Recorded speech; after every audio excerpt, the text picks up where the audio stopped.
Ever since I started all this tube work on the back of the Ranger, from the very beginning, I've wanted to do a custom storage piece in the back. I didn't want to just have a plastic tote strapped down to the tire or something like that. You know, it's something I've done for years and it works, but I want something that's going to be one-off and looks like it's fit and just built into the truck.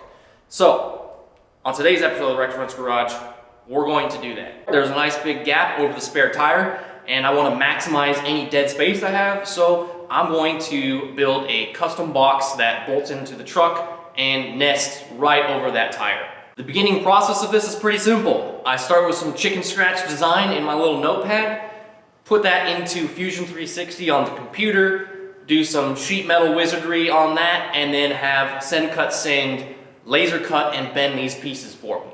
To assemble all these pieces together, I'm going to rely on my aircraft mechanic skill set and rivet all these pieces together to assemble it. The solid rivets are going to be really strong, they're going to look cool, it's going to have a nice industrial look to it that I like, and I think it will look good on the back of the Ranger. So I think that's enough chit chat for now, let's get to work. All of the box is cut out of 50-52 16 gauge aluminum, and it should be pretty nice to work with. First step will be to install the walls onto the box.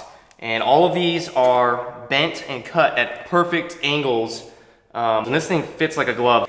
Now, I put a 3/4 inch flange on all four sides of this. The top will not get any rivets, obviously, because the lid's gonna go over that. So these three sides I need to rivet into the box.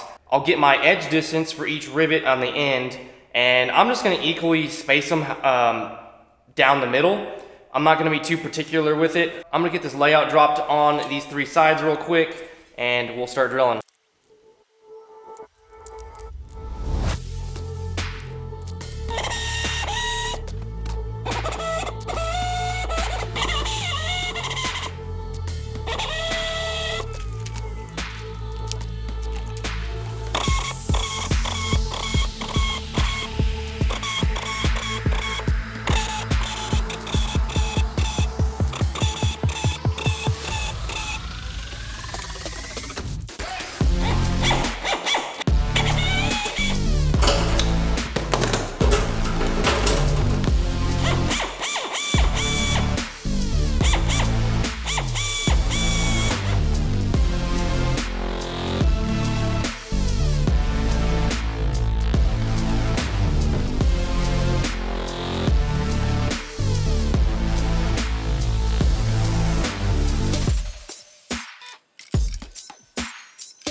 I have a bead roller and I really want to use it, so I'm planning to do just 4 simple beads on this, just to pop it up, give it some lateral strength, and hopefully I don't wreck this panel.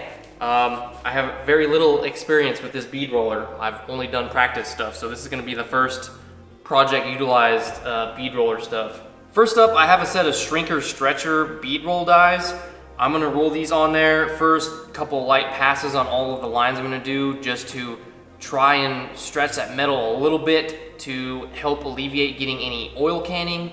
I'm a student of the YouTube University, and yeah, I don't know how this is gonna go. Worst case scenario, I have to scrap this panel and have Send Cut another one and order that.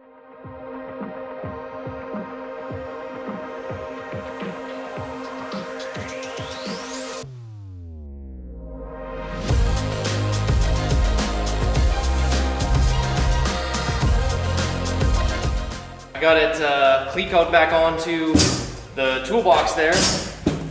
This appearance, it looks good. It looks how I was intending it to look. There is a catch.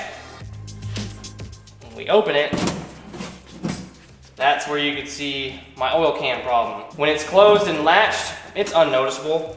And really whenever it's open, it's not terrible. I mean, it still functions as it should.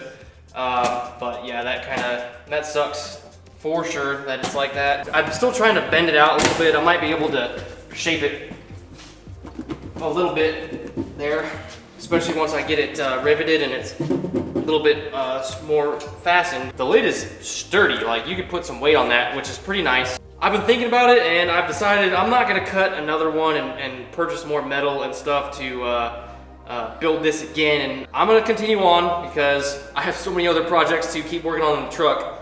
But this will be a good reminder to me of the learning experience that I had on this.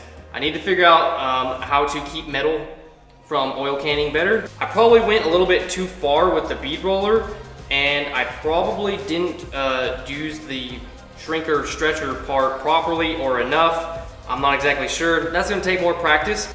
Well, you know what to say. If you're not learning, you're probably not living. So sometimes you just gotta go full send and make some stuff and make some mistakes. But this is a livable mistake. I'm still happy with how it's turned out. I'm gonna finish up, put the latches on there, and then yeah, it's done.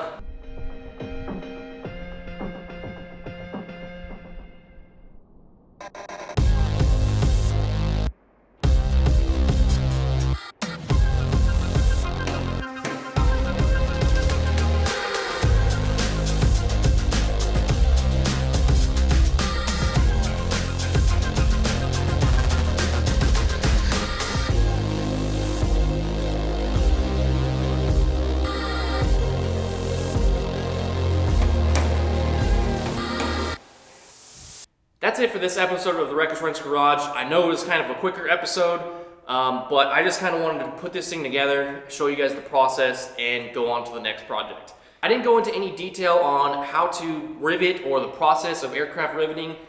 That's so much information that it needs a whole kind of episode by itself. If you're interested in that and you want to learn about like the tools, the equipment, how to do this, what I just did, drop it in the comments below and I could put an episode together on just riveting and it will scratch the surface of it because it is insane how much goes into aircraft riveting. But if you're interested in it, again, let me know, hit the comments down below. Thanks for hanging out in the shop with me today, guys. I hope you enjoyed it, and until next time, stay reckless.